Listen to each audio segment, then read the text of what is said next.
Hey guys, welcome back. Did you know that with every exhale, a human releases more than 100 times the amount of CO2 normally found in air? I certainly didn't until I built my own isolation booth to record my instruments in. Today I'm going to explain why that fact is important and what this strange blinking clock means. But first, let's dive into a little story. 3 years ago, my father and I constructed this recording room. It's built within a tiny space that we simply walled off using drywall stuffed with insulation. We even built a custom, very slim double door that provides extra soundproofing despite the budget-friendly materials.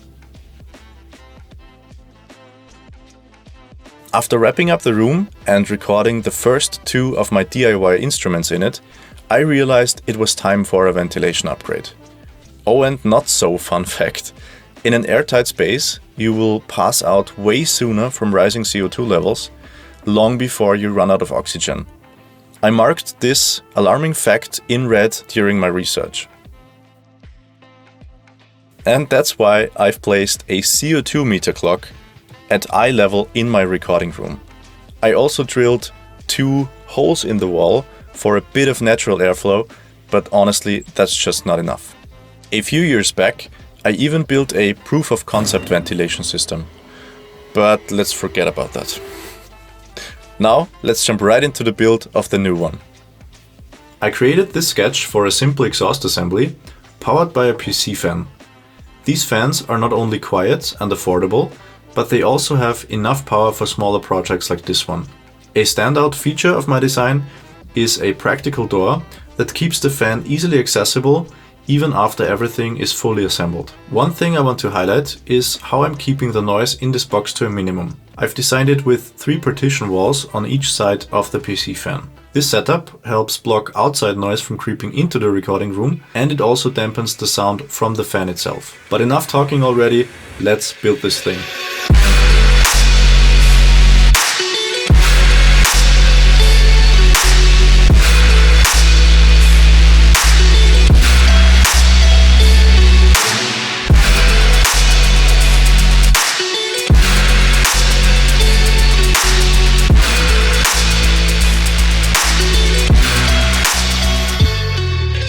Okay, welcome to the Spider Refuge, also known as my workbench. I'm actually surrounded by 10 spiders at the moment, and that's not even a record. But think about it. Spiders are the only web developers that are happy to find bugs. But all jokes aside, we are well into the build, and right now we have to mark where the PC fan holder and the separation walls are going to be mounted on the base of the ventilation box.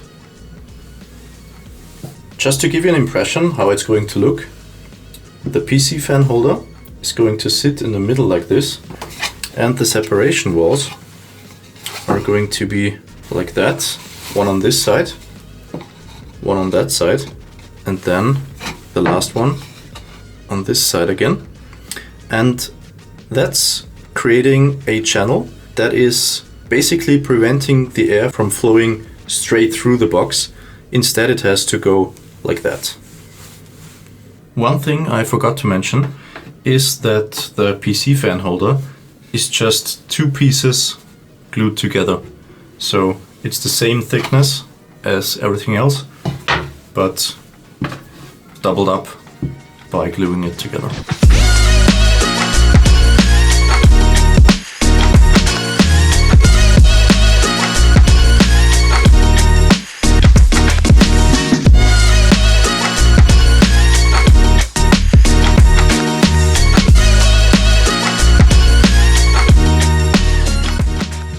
If your PC fan looks like this and has holes in the edges so you can mount it, be sure to plug them, because that would take away some of the efficiency. I'm just using the included screws and screw them in all the way. You might also want to plug any additional holes, like here for example where the cable comes out. There is a little bit of a cutout right here. I'm going to stuff this with hot glue. This end piece connects the ventilation box with the recording room, and in between there is some standard air tubing. To get the connection between this end piece and the air tubing flange airtight, I'm going to glue on a gasket around this and then screw it on like this.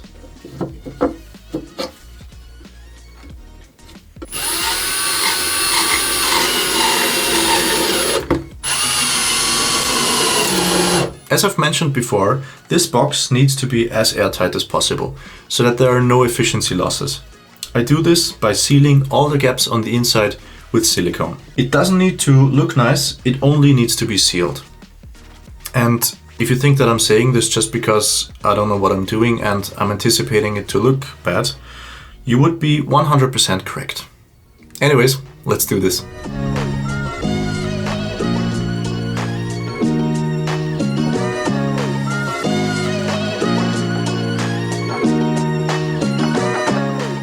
You know, sometimes you need to take a step back to really appreciate your achievements, but this is not such a moment. Now I'm lining the inside walls with felt so that higher frequencies emitted by the PC fan or coming from the outside of the box get absorbed right away. Alright, let's put some gaskets around the PC fan and on the door, and then we're ready for the top part. Even though the gaskets are sticky, I'm going to use super glue and make sure that everything stays on there.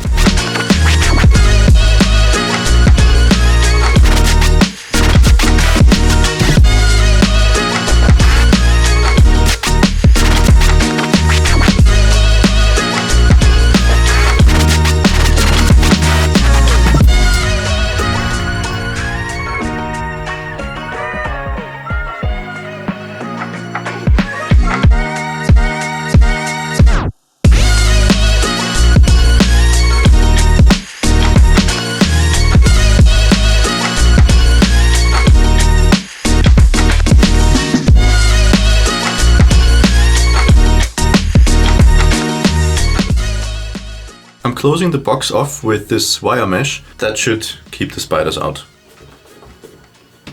The final step is mounting the service door. For this I'm going to use tension clasps. They should hold everything together quite well, I think.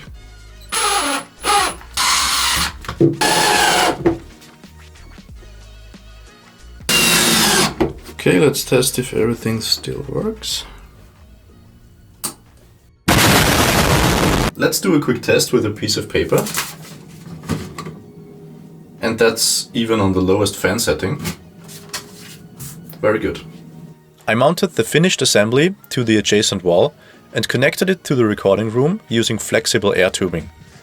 This design helps minimize the transmission of motor vibrations to the recording room wall, since it's not directly mounted.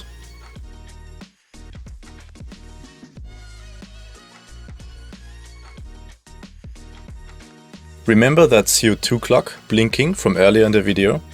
It starts blinking at a CO2 concentration of 2000 parts per million, which is assigned to ventilate the room immediately. And I can confirm it's pretty accurate, because that's usually the time when I start feeling a little bit of brain fog. Have you ever had brain fog? It's awful, right? That's why for me, that threshold indicates the maximum possible working time inside of the recording room. Now I can already hear some of you asking, Dominik, that's great, but how do we know it actually works? Great question. Of course, I too wanted to know the performance of my build. So here's a side-by-side comparison of CO2 levels with and without ventilation. At first, the CO2 increase looks very similar, but while the line on the left keeps increasing linearly, the line on the right flattens out after a short amount of time. Without active ventilation, the maximum working time is only 27 minutes, as it reached 2000 parts per million of CO2 concentration at that point. With the system running, it only reached 1200 parts per million at the same time mark. I also measured the noise level of the ventilation box approximately 1 meter away from where it is connected.